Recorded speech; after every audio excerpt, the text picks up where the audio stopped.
Ooh, okay. So we made it. Welcome, people. So apologies for the wait. And in my haste, I mistakenly pulled some of you from the other rooms. It was a stressful situation here. So apologies. Please go back into the other room. I really didn't mean for that to happen. But we had a few technical difficulties, but we're here, and that's really all that matters. And we have a really great session for you. We have Marcus Baskerville of Weather Souls, the man behind the Black is Beautiful beer, which I have still have a couple here. This is Nice. the Crowns and Hops one. I actually didn't get a chance to try any of the Weather Souls. I don't know anybody in San Antonio and didn't try that hard to get it, but um, I've heard good things. So what I'm excited to hear more of what you have to say. I just want to, before we get started, let everybody know you're on mute. If you want to ask a question, there's an ask a question button. If you like the question, upvote it. The ones that come to the top will get asked first. We'll try to get all questions in. We want this to be interactive conversation, so please ask questions. And really, outside of that, if you have any technical difficulties, try refreshing, coming back in, and there's a tech help button at the bottom if you need to get some help. And Marcus, I'm going to turn it over to you, and we're going to go a little bit longer than our scheduled time, but just a tinge longer. Yeah. So I will leave you all and come back shortly. How's everybody doing today? And Meg, I have to tell you, this was not my fault, but I'm glad I was able to join and get on and meet all you guys and have a discussion about Black is Beautiful. So currently, I am at my parents' house in Sacramento, California. I needed a kind of sabbatical to get away for a few days. Personal things been going on at home and all that good stuff. So it's always nice to kind of reset and get some clarity. So that's why you guys kind of see the kid stuff in the background, and that's why I was a little bit late and whatnot. So, being said that, you guys are here to talk about Black is Beautiful and the impact of Black is Beautiful and all of the things that have gone on dealing with Black is Beautiful, right?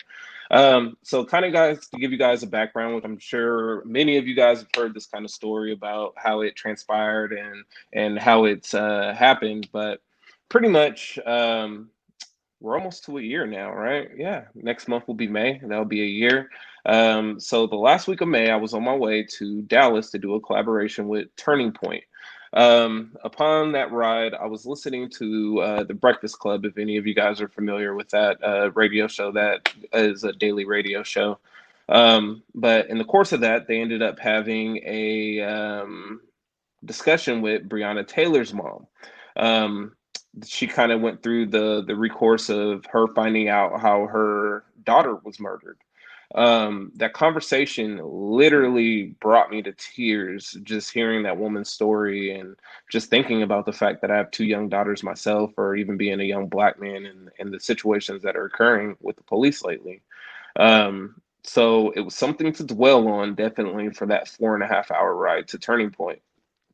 On the way back, I was listening to a lot of the different radio interviews and stuff like that, dealing with the protests that were going on, specifically at the time in Houston.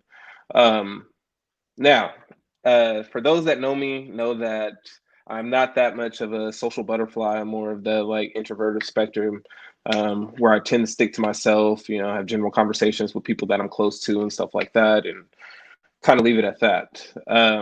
But what ended up happening is on the way back listening to that, that kind of kept me from wanting to participate in like the actual protests and different things like that. Plus, we're in peak COVID, right? So nobody actually wants to go out.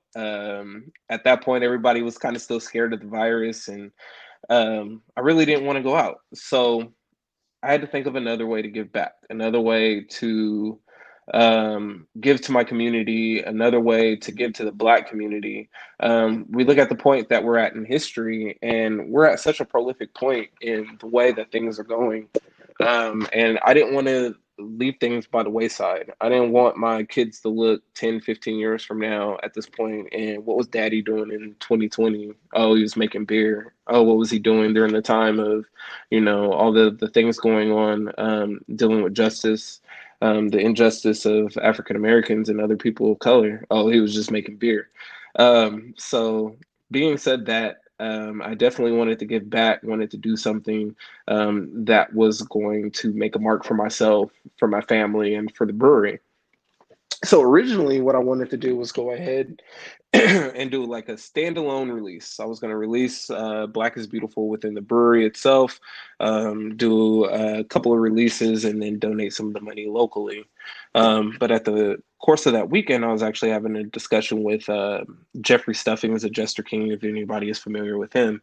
And we were talking about race relations, Trump, all that type of stuff. And I ended up sending him a mock-up of the label that Kevin did of KD Designs.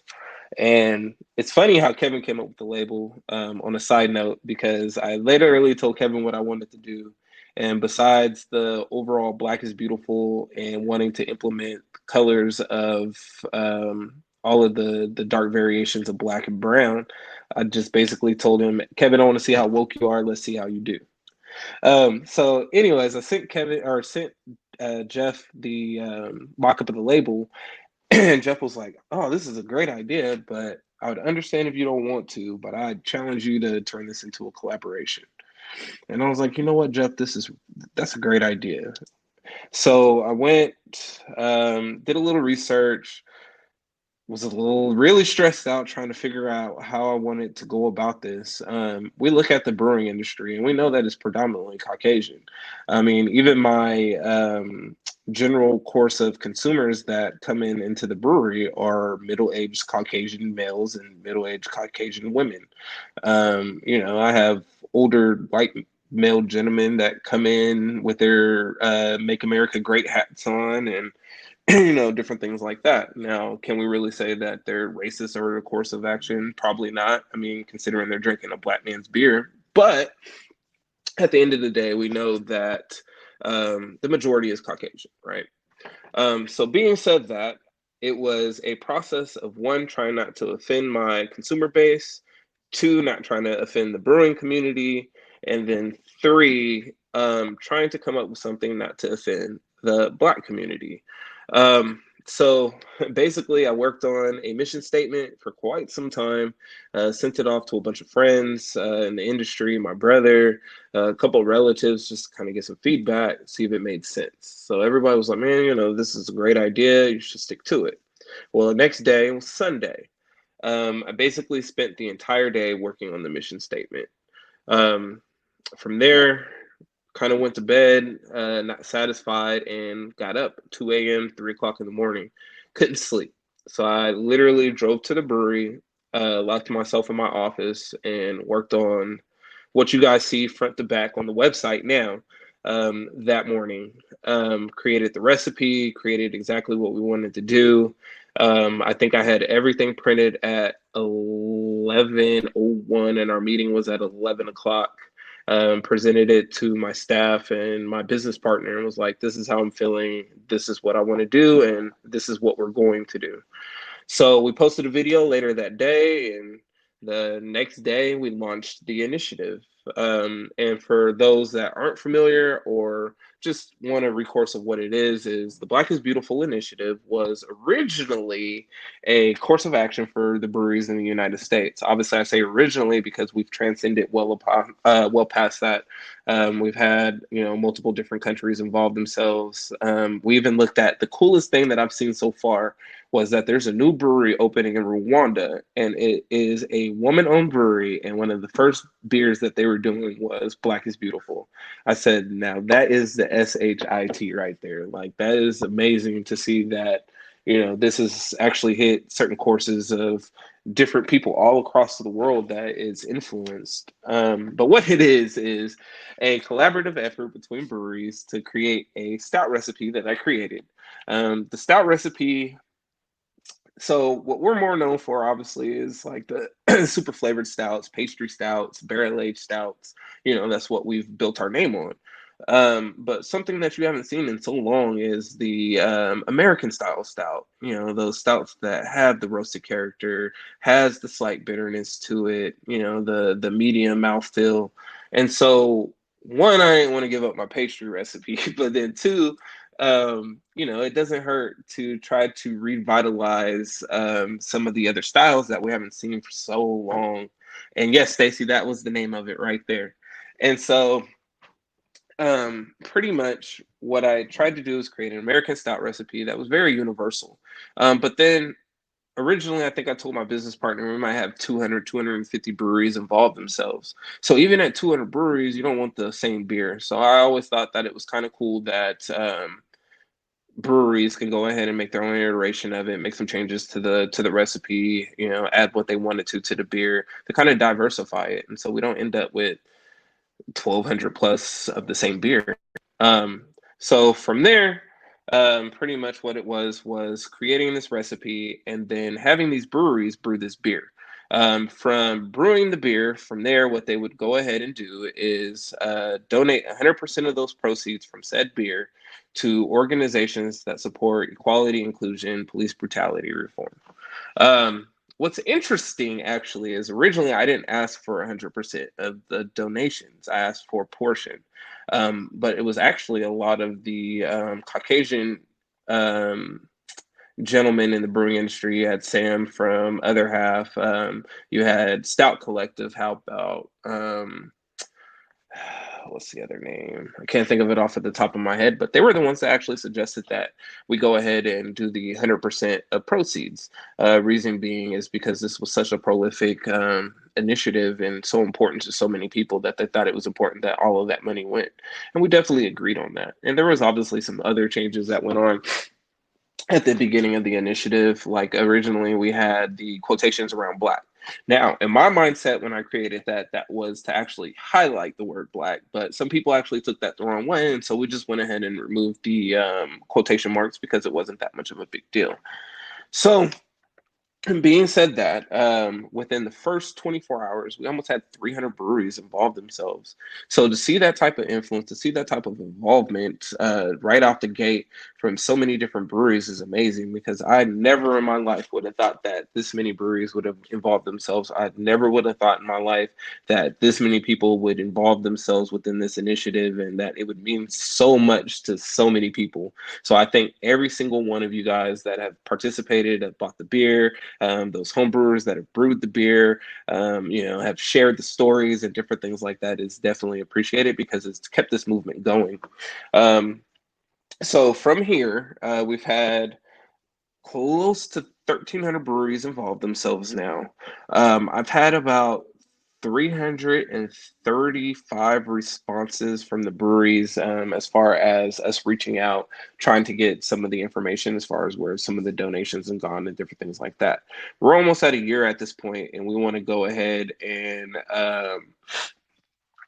we're almost at a year at this point. So I really want to go ahead and be able to get a flatline amount of what was actually donated, because I do have plans for the next round of this year on how to proceed with Black is Beautiful. So far we've had about $1.75 million in donations from those said breweries.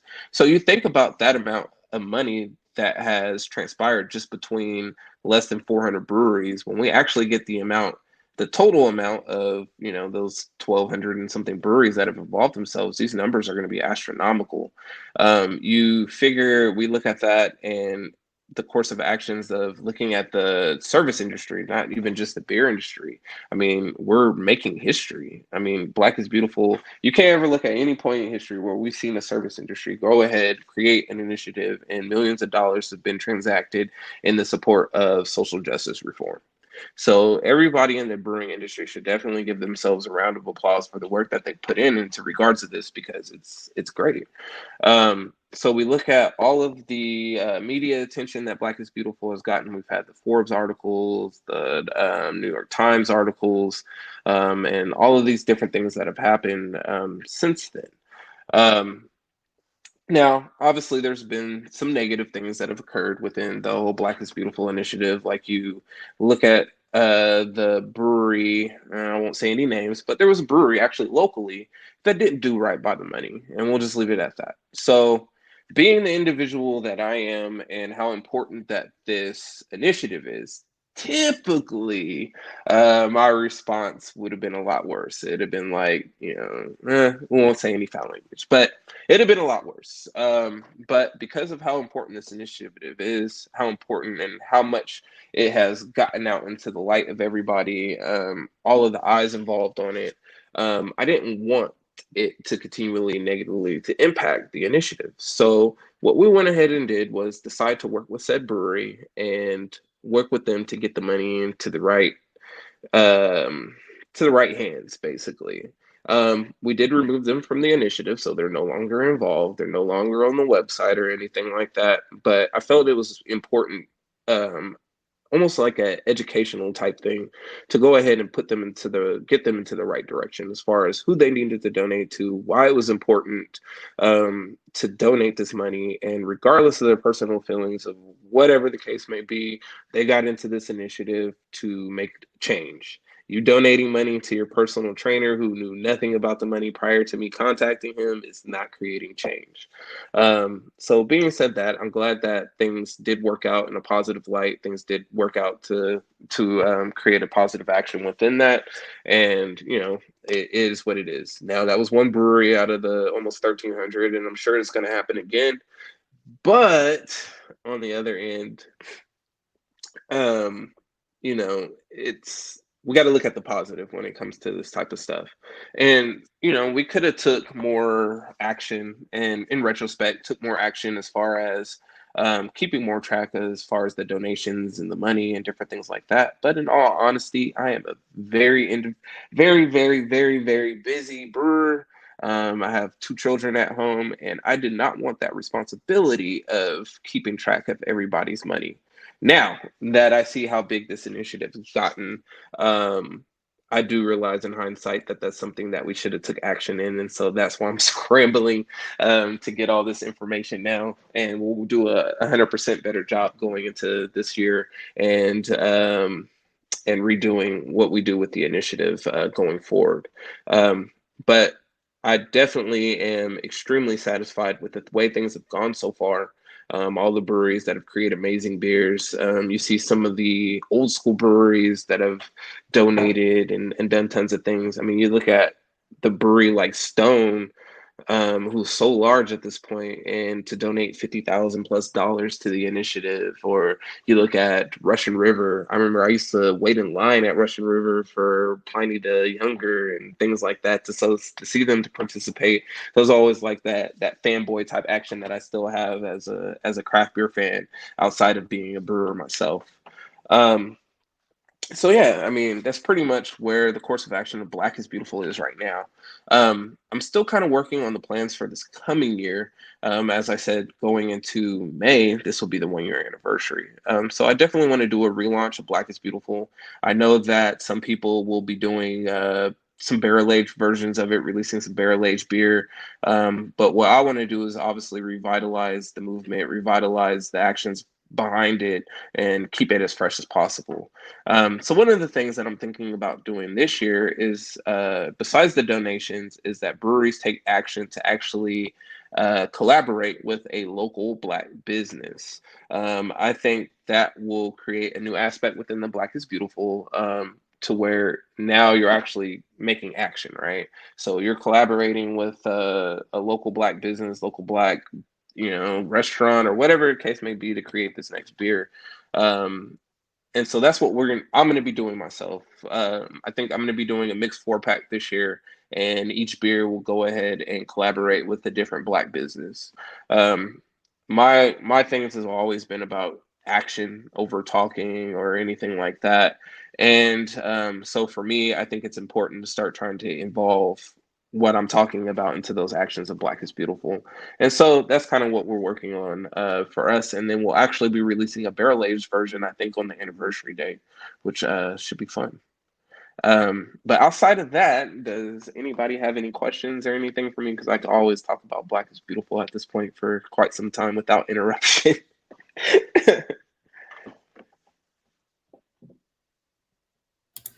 I couldn't toggle my mic there. Yeah, we do have a couple questions here, so I want to, get those in. Well, somebody asked, how much do you estimate was raised with the initiative? But I think you stated like 1.75. Yeah, so I don't want to guesstimate as a total, but what I actually have in my Excel spreadsheet is about 1.756 something and some change based off of the breweries that have responded to the survey that we put out. Okay. Yeah. That's a good. I love the initiative. Hey, I mean, you think that's only a fourth of the individuals that have been involved. So, I mean, I guess you could times that by 4, however you want to do it. But hopefully, by the end of next month, I have a more clear line as far as the actual total of donations that were made. Okay. Before we got started, I put a poll out to see how many people, who had how many beers, because there were people that were collecting them, trading them, one of them, but 70% had 0 to 5, and 24 had 5 to 15, and a couple had 15 to 30. So nobody marked the 30 plus, but I do know some people out there that I know a few of them too. Yeah. I think I'm eking. If I'm not at 30, I'm above it. So I stopped at about trying around 60 to 70. But yeah, they were I coming in bet. so much full force. Like, put it like this: when I moved to San Antonio, I weighed 218 pounds. At the height of COVID, I was at 240. So I went ahead and took a nice little, I took a little nice break from drinking stouts for a while. Actually, I can understand that. So, Katie asked, based on the Black is Beautiful movement, do you think you might do others? Now, I know you said you're going to do like a, almost a part 2 of the Black is Beautiful movement. Mm-hmm. You see yourself like taking on any additional type of movements? You're like, nah. No, not at the time. I'm between the Brewers Association, between the Texas Craft Brewers Guild, between Black is Beautiful, and between being the head brewer, a husband, and a father of 2, I definitely do not have time. So right now, definitely the main focus is part 2 of Black is Beautiful and continuing on. We're also still working with Walmart, dealing with the part 2.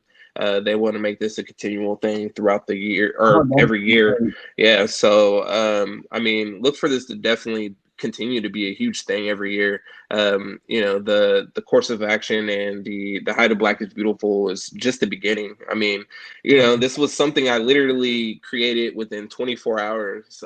So over the course of the last year, it was gonna be over here never. So over the course of the last year, like I've learned so much, and I definitely plan on integrating some of the things that I've learned into the second part. I mean, the ultimate goal is to turn Black is Beautiful into its own nonprofit. I mean, that's the ultimate goal behind it.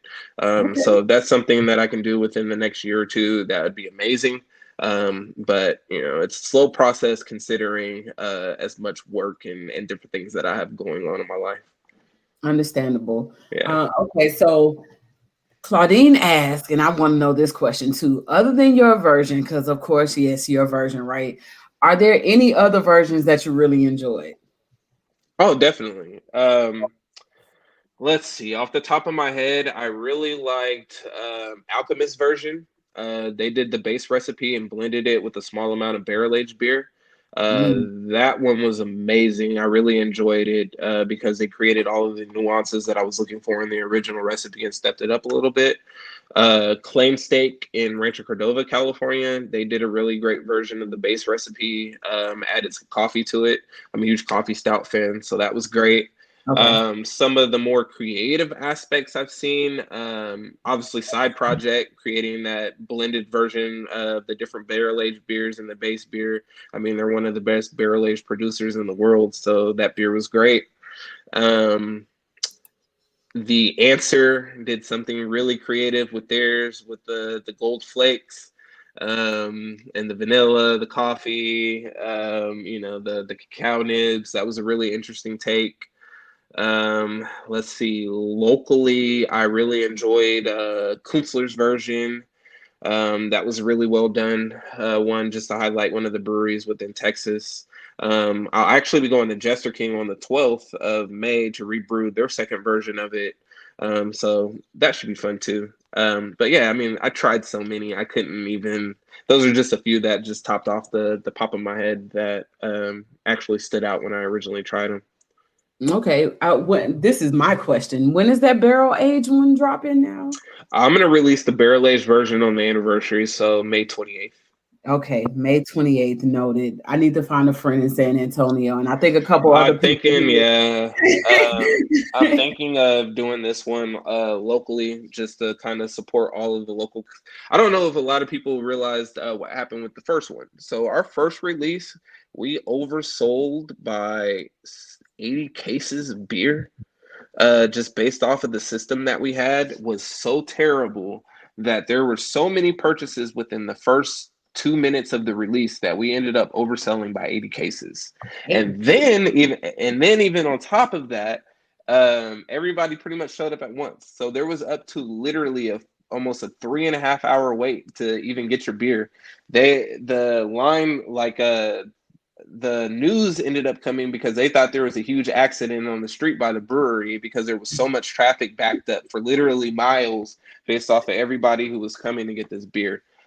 So I definitely owe those individuals that did that. And so more than likely, this release will be barrel aged specifically for locals. So if you know anybody within San Antonio, it's definitely All right, I can something get to check that. out. Yeah. COVID vaccines coming out now. Texas is wide open, so a trip to San Antonio is possible. Right. Yeah, I just got my second vaccine 2 weeks ago, so that's why I was like, it's time to travel, get a little break, come home for a little bit. I feel you. To be able to Yeah, connect with parents it was awesome. yeah. Just wanted to say, Pamela, I hope you see the comment of where you can find the base recipe, blackisbeautiful.beer. Hmm. And that's like all the information and of course like the base recipe so you can make your own. So I want to end on this question here. This is from Deborah.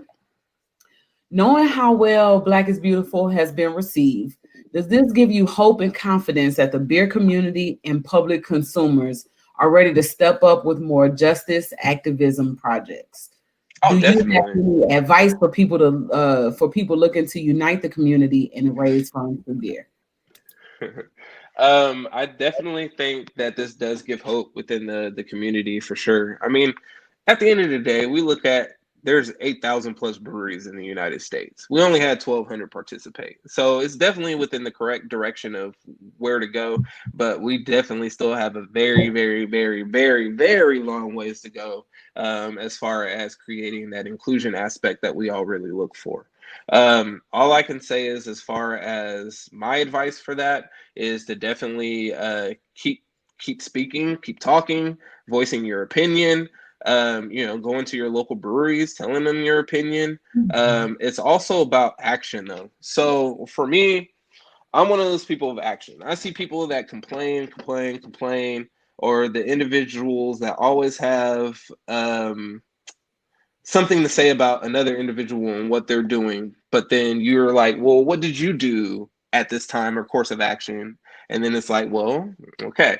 So for me, if Black people, people of color, minorities want more influence in the beer industry, then get yourself in the beer industry. That's the only way that we're actually going to have real change, is to actually take action. Be that person that creates action. So for me, for instance, and I just posted something on my Facebook from 8 years ago. So mind you, I've only been a professional brewer for 5 years. So 8 years ago, I posted a article about how there are no black brewers in American craft beer. So what did I go do? I became a brewer in American craft beer.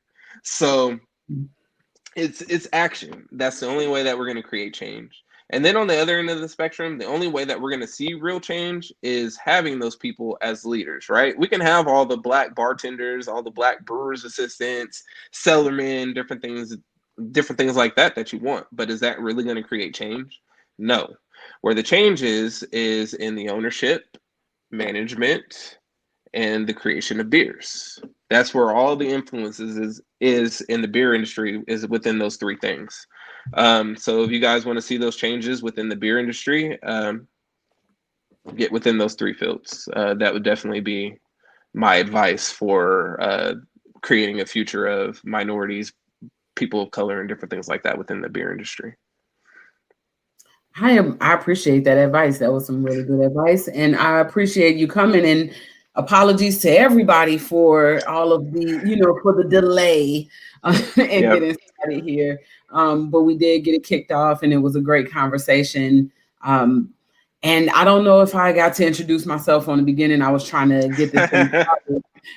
My name is Shani Hadia of the Black Beer Experience, where we aim to connect the Black community and the craft beer community through events, fellowship, and just kicking it, really.